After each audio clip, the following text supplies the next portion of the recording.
Good morning, everybody. Welcome to Money Mondays. If it is Monday, it is Money Mondays.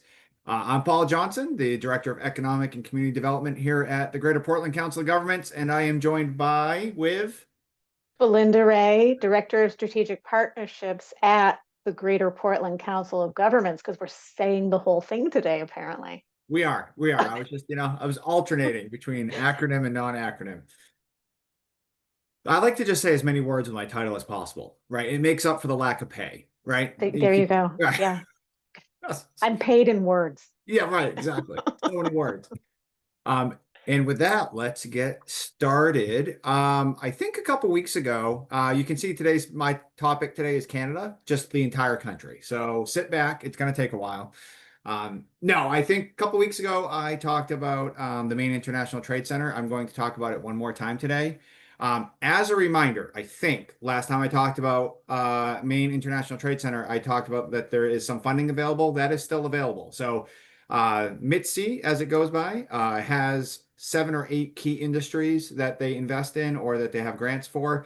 But they're one of the few organizations out there that actually have grant money for Maine businesses.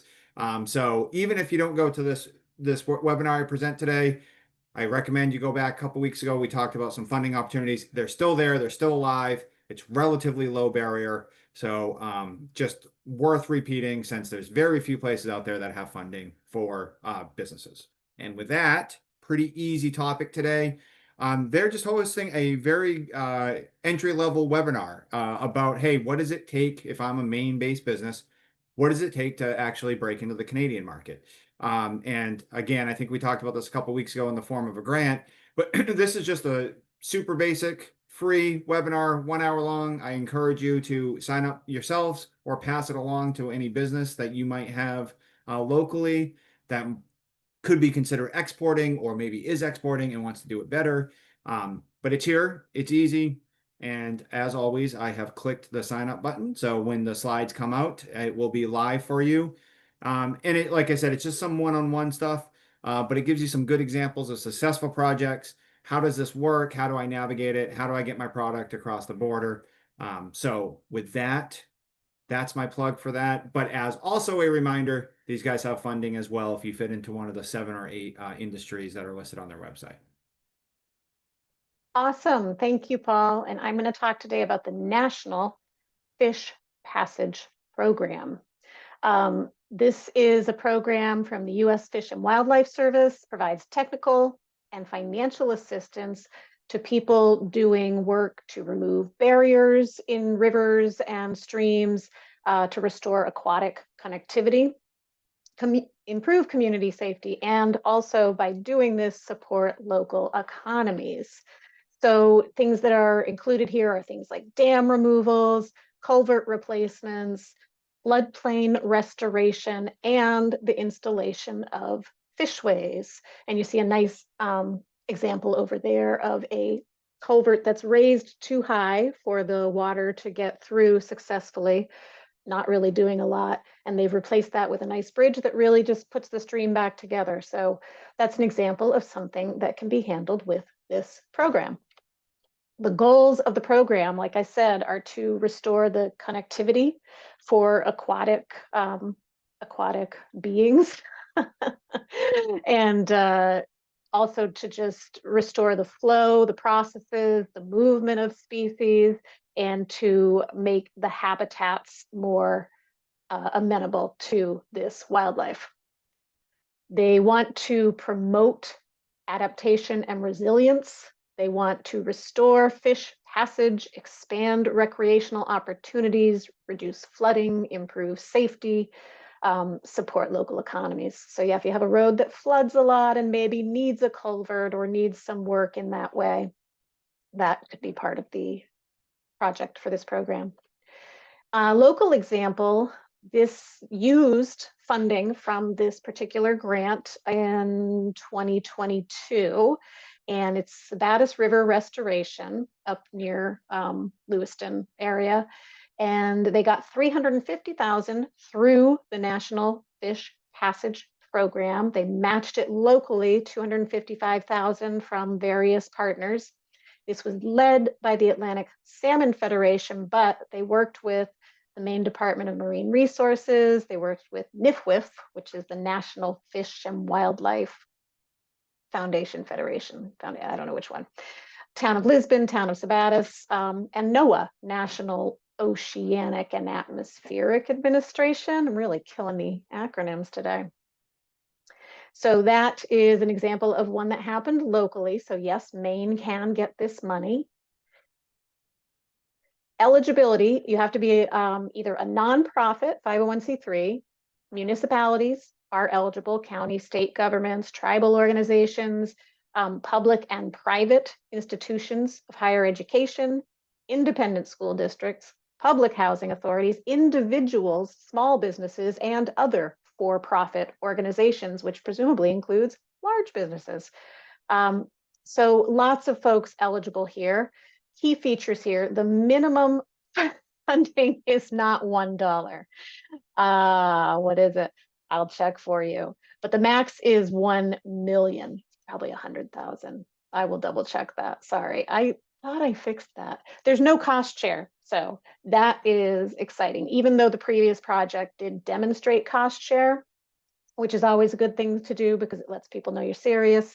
There is no cost share here. So there is a new government portal that you use for this one. If you've used grants.gov previously, this is going through Grant Solutions. So that's one you're going to want to set up even if you're not applying for this grant. You'll just want to get your account ready in case you have something you want to apply for in the future. With this, you apply now, and they anticipate your project start date. So award completed, contract signed, you can start by May 1st of 2026, and you need to finish by May 1st of 2030. They expect to give out about 100 awards. To me, that always says 100. They're looking at trying to spread this out geographically, so there could be some main awards here. The applications are on a rolling basis, and this just opened at the beginning of September. It's always a good idea to get in as early as you can. They are accepting applications up until December 31st, but if you can get in earlier, you know, they go until the money is gone.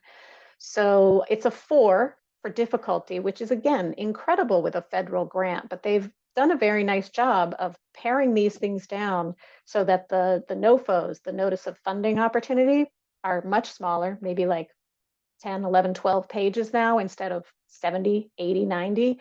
And what you're turning in is lower as well. You have to do all these standard federal forms that you always had to do. But now the narrative is a maximum of 3 pages of text with 2 pages of maps and photos. After that, you have 2 disclosure statements. You have to state if you have any conflicts or if you have overlap or duplication of effort. And your budget is handled on the SF424A, so you don't even have to do another budget doc. They're much more simple. This is usually an annual opportunity. We don't really know for sure if it will come out again, but just so you know, it is usually cyclical. So if you want to find out more, one thing you do need to do for this is you have to work with a local program biologist. And this is our local biologist, Catherine Bozek. But you do have to talk to someone in order to be eligible to apply. So make sure you do that. Explore their dashboard. It's pretty cool. You can find all the projects that have happened and you can see what's happened in Maine, and there are some. And like I said, it's on a rolling basis, but sooner is better. So one other thing today, the T-Mobile Hometown Grant has another round. This might be the last one. There might be a couple more in 2026. I can't quite remember. It's a 5-year program, and I think we're near the end of it. But this one I covered in Money Mondays on May 12th. So I have the link here if you want to find out more about that. Go back and watch that, or the less fun way to find out more is to visit their website. But this is the grant that's $50,000, and you can use it to do anything that's rebuilding or refreshing community spaces or building them. So I put this picture in before of people working on Bridgeton's mural. This is ideal. This is a perfect kind of thing that you could do with this money. There are lots of other examples, so go ahead and watch that Money Mondays and find out. And that is all I have today. So there we are. How we do? 10. Nice. That's 2 weeks in a row. I think we've been right at 10 minutes. That's not bad. That's not bad at all. No. Well, thank you, folks, for joining us, whether you have coffee or tea. I gave up coffee. Did you know that? Well, that's the silliest thing I've ever heard. I know it was bothering my stomach. I never would have done it otherwise. That's why I have all these tea bags with bad sayings. Your inner self is your inner guide. It's true, but it's not inspiring me. So one day I'm going to look down and it's going to be like a life-changing, and you're going to be so happy that I've read these to you. My tea bag should say, "Don't listen to your inner self. He's a moron." So, yeah. I'll cut this one off and mail it to you. Yeah. Okay. All right. Okay. Thank you, everybody. We'll see you next week. Bye.